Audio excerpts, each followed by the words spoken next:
Assalamu alaikum, my dear friends and fellows. How are you? I welcome you on my training channel. My name is Abdul Khalik. Dear friends, look, some of us are rich people while another some of us are not. Everybody want to become a rich person, but why everybody does not succeed in that? There is a reason. And now let's talk about all that. We knew that earlier it was considered very important, yet it is very considered very important to be a literate, to be able to read and to be able to write, my dear friends and fellows. Now I think that then later on, it became very important to learn the computer and literacy first and the computer literacy then. Now it is another stage, and that is, people are emphasizing the financial literacy. The rich and the gurus are emphasizing that a person must be financially literate. I remember that in certain families, this financial literacy was taught to them inside their home. The parents, it was running in their family. The parents used to teach it to their children that this is the way. I remember that Sheikh brother, Sheikh family, Khajgan family, Sir Maimun family, certain other families, they were very good at this financial literacy. But now it is becoming more like, widespread, and the people are coming to understand how important it is to be a financially literate person. So our today's discussion and topic is the financial literacy. Why some of the people succeed in becoming the rich people while another some of the people fail to become a rich person. So what is the difference between all of that? That is something what we are trying to understand. And after a very careful consideration, after some sort of research, we have come to a conclusion that there are 10 fundamental difference between the poor and the rich, and we need to understand these 10 differences so that we opt to become a rich person. So that we could follow the rich people instead of following the poor people. Instead of cultivating the habits of the poor people, let's try to cultivate the habits of the rich people. So now there are 10 differences. Now let's look upon each one of these 10 very briefly. First of all, it is budgeting and money management. Budgeting and money management. Many of the people are of the view that maybe budgeting is something which is like a rocket science, which is something very intricate, very complicated.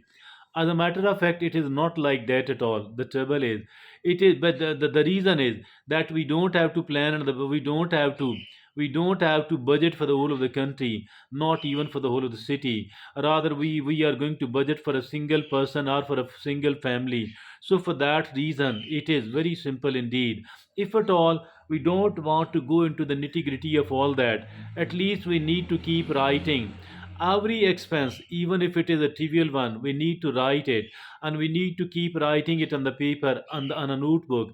And then at the end of the day, at the end of the week, at the end of the month, we need to understand that how much of the money I spent was very necessary to spend indeed, while another sum of that was not very necessary to spend, and yet another sum of that was absolutely unnecessary. Yet another of that has created the problem for me instead of doing any good to me. So I think so we need to learn what sort of spending I'm not going to continue at all. I shall not be spending it for the next time, and what of these I'm going to spend carefully, and I shall like to keep spending. So the first thing is the budgeting and the money management. There are 10 differences between the rich and the poor, and this first one is the budgeting and the money management. And the second is saving. A person who is serious enough to become a rich person, so they will be saving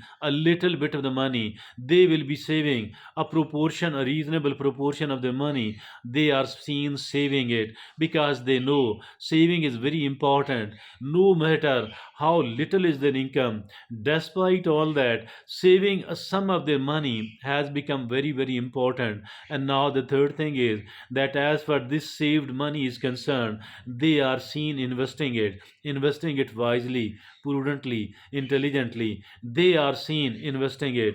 And this is, saving. And then the third is investing. And dear friends and fellows, and now the fourth is education and continuous learning. Education and continuous learning. These people, they people continue their learning process even during their practical life. They don't think that this was only meant for the student age only. During the time I was attached with an educational institution. Rather, instead of all that, these people keep learning throughout their life. I think that we need to, those people who are serious enough in becoming rich people, they are curious to learn. They want to keep learning despite the fact that they are working. They know what they need to learn. They know what they need to know, and they keep learning. They keep learning, and they keep learning as well. So, dear friends and fellows, they keep learning, and this continuous learning, continuous education, some of the time, whatever skills they are in need of, whatever type of information they are in need of, whatever a type of knowledge and the skills they are in need of, they people keep learning. Now the fifth is, that is the risk management. Risk management, what is this, by the way? As far the as far the poor people are concerned, they are seen either totally avoiding the risk, or they people are seen taking the uninformed risk. Quite contrary to that, I think as for the literate person is, as for those people who have to become a rich people, who have become a rich people, they are seen taking the risk, but not an uninformed risk at all. They prepare it very well, and of course many of the risks they don't take, while another some of these risks they think that there is very, very little risk indeed. Then here they invest a little bit, or somewhat a bit of, somewhat a proportion of their money they are seen investing here. So that is the risk management. And now, the sixth is, the sixth difference between the rich and the poor people. The sixth item of the financial literacy is networking and social relationships. We need to develop our relationship, and we need to develop our network.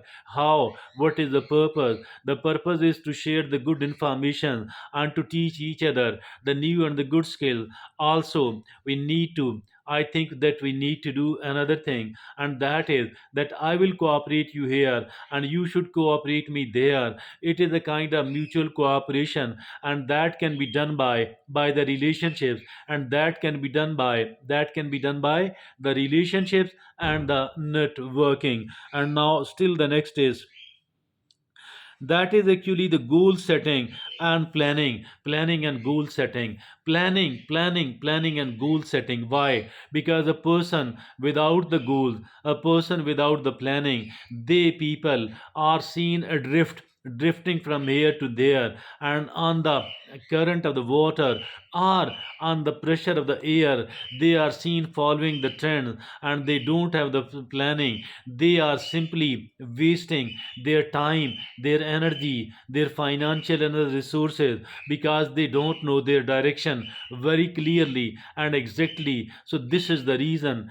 that they people are, it is extremely important to plan and to do the goal setting, and this goal setting for the whole of the life, for the 20 years, for the 10 years, for the 5 years, for the 1 year, for the 1 month, for the 1 week, for the 1 day. And dear friend, and at least we need to have a monthly and a daily planning. And now the eighth is diversification of the income. Yes, diversification of the income is very important, not to put all the eggs in one basket, rather to diversify your income, put your money into several places. So this is so.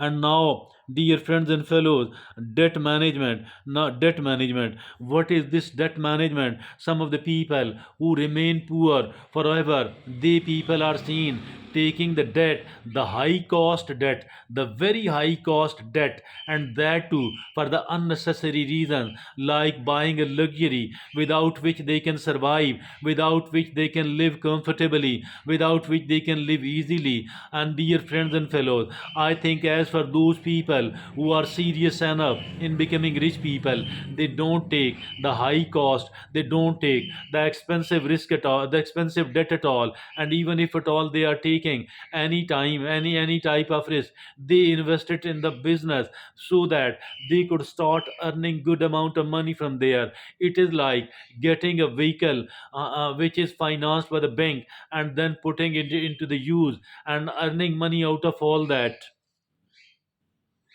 So that is the debt management. And now the tenth and the last is attitude towards money. Attitudes toward money is very important. You know why? The rich often view money as a tool for growth and opportunity, while the poor see it as a mean to an end and associate it with the stress. So, dear friends and fellows, it was a very useful, very beneficial discussion and debate indeed. I believe that all the people, if at all I or you are serious enough in becoming a rich person, we need to learn the financial literacy. And our today's article, our today's discussion, and these 10 points are very beneficial, very useful indeed in this respect. Let's try to understand all that. Let's try to seek the benefit of out of all that. Thank you very much. Jazakumullah khair.